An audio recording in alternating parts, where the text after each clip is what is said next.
Right, good morning from the depths of the boat. Today we're looking at Blake's Seacocks.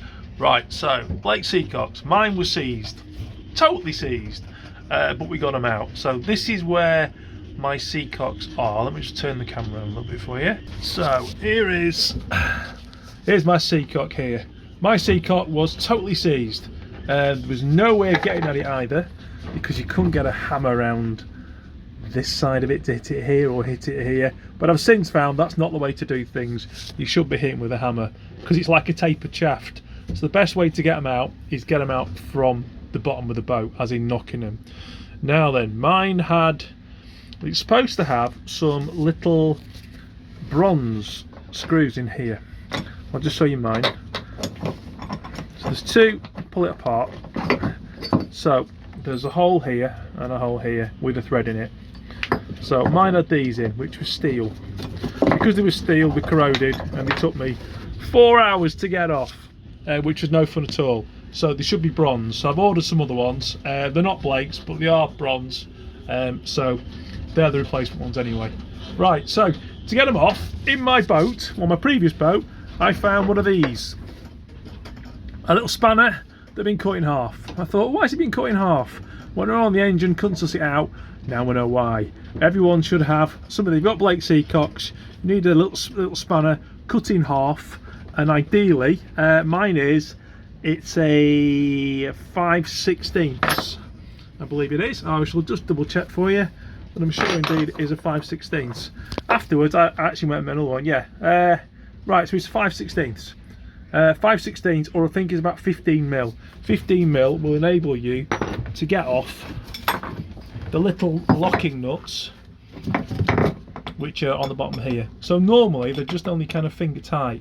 So this comes through in here, retains it in there, but there's a locking nut on the back. So you've got to get those up anyway. The reason the spanners are cut in half normally you have no access to get round to these things because things get in the way.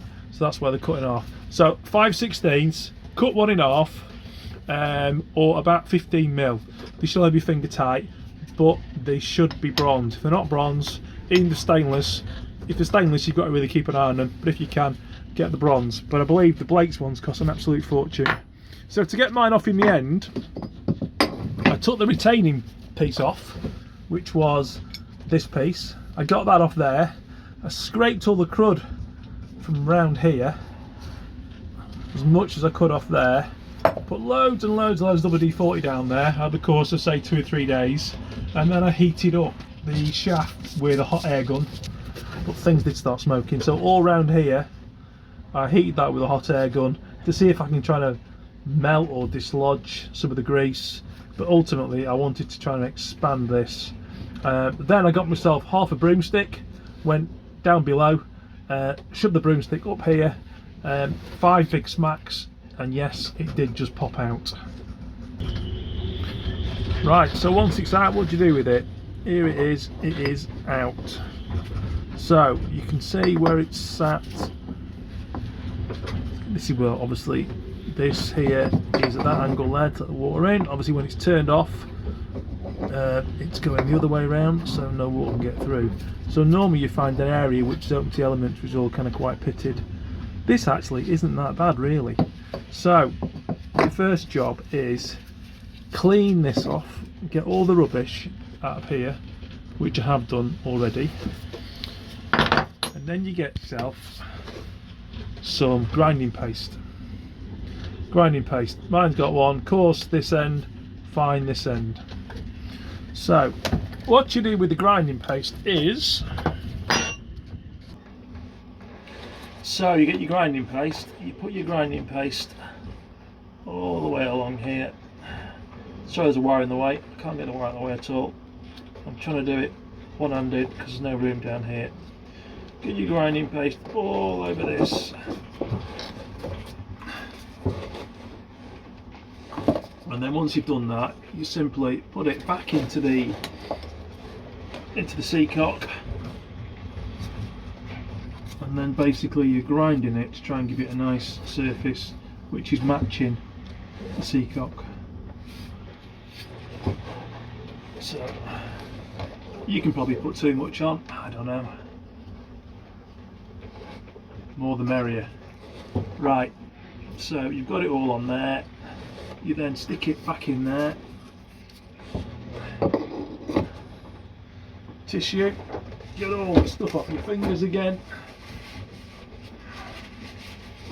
So all you do now is, once it's there, you work this back in now. You probably hear it quite grating. So it's a bit like reseating valves, they call it wrapping. So you're just doing this. Have we got a camera shot or not now? Let's move the camera a little bit more around there.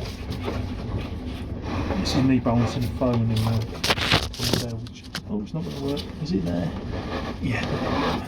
So again, try not to lean on here. If you lean on here, you kind of pull it round.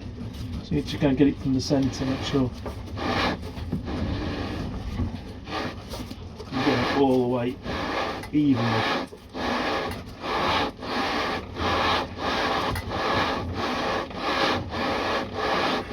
And then when we take it out and clean it, hopefully we'll have a nice surface on both sides, which means it's kind of lapped and sealed to the exact inside and got all the crap off basically. So once that's off there, you should be good to go. So we'll take it off there now. That sounds alright now. We'll take it off there, give it a clean now. So that comes off there now.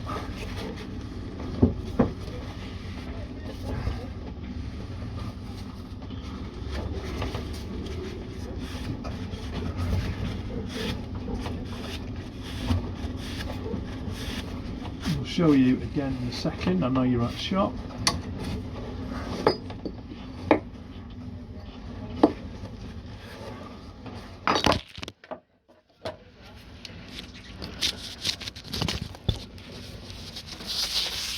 Right, so my handle fell off. Right, I'll try and balance the camera somewhere else. Right, so this is the finished result. There's my camera upside. Right, so finished result is this, which isn't bad. A few bits there, I've just dropped it in the bilge again. Okay, so what we need to do now, I've cleaned most of it off now. Clean all the grinding paste off there. Also important, clean the grinding paste off here as well. Then, what we're then going to use is, you can get yourself some Blake's grease, which is this stuff. It's expensive, 15-20 quid, but it's really thick and sticky. We're going to coat the Seacock with some grease and then pop it back in again. Down here as well, where is it? There's like a long thin line down here. What do you call it? Oh, I forgot the name for it. There's like a long groove down there. You need to make sure that long groove down there is full of grease as well. So I've cleaned it anyway. So I'm going to make sure that it's like a keyway down there. It's not like a keyway, but make sure down there again is packed full of grease. So I'm going to grease that, put a grease around here, grease on here, and then pop it back in again. Right, so there it is, all greased up. So that is now going to go back into there, and it'll be lovely. So that goes in there now, and it will work itself down anyway. As you can see, a bit of grease comes at the top, which is all fine there. That's it, so that's seated there now. Right, so now we're then going to put the retaining plate back on the top again. Now, I'm still waiting for my brass screws to come back, so my retaining plate isn't going to go on just yet. But when you put your retaining plate back on, obviously this is going to go back over here and drop down on it again like that. This is threaded anyway, so your bolts which are going to go in it, you're going to just wind them down, just finger pressure really, wind them all the way down, and then this, you should feel that this should kind of move with like your little finger really, it shouldn't be too tight. So wind it down a bit, give it a turn, just bring this down. And this, if this is loose, it will still kind of, you'll feel it rattling in there. So just wind it down very gradually, and then it should be, once it's down, you should be kind of finger tight just to do it. Once it's there, stick your nuts on the other end of it and then just nip them up. Sometimes when you nip them up it will go a bit tight and you have to just loosen your main nut off again. But that is it. So that is your Blake Seacock. So I'm just waiting for my bronze nuts and bolts, then I can finish mine off. But that's about it. Right, just so we can show the whole thing in its entirety, here's one I did earlier, and this one has got the brass screws in it. So this is a more accessible one because this is under the toilet. So let's get this camera turned around for you. Right, so here you have it. So yeah, we've got the nuts on it and the bolts on there, sorry, bolt on there, and this is threaded. So really you can wind these in kind of finger tight anyway, and as you bring it down, the whole cot will come down and this plate just presses down on it. If it's too loose, this plate just wobbles. So once you've got it, you know, finger tight, little finger on here now, yeah, you can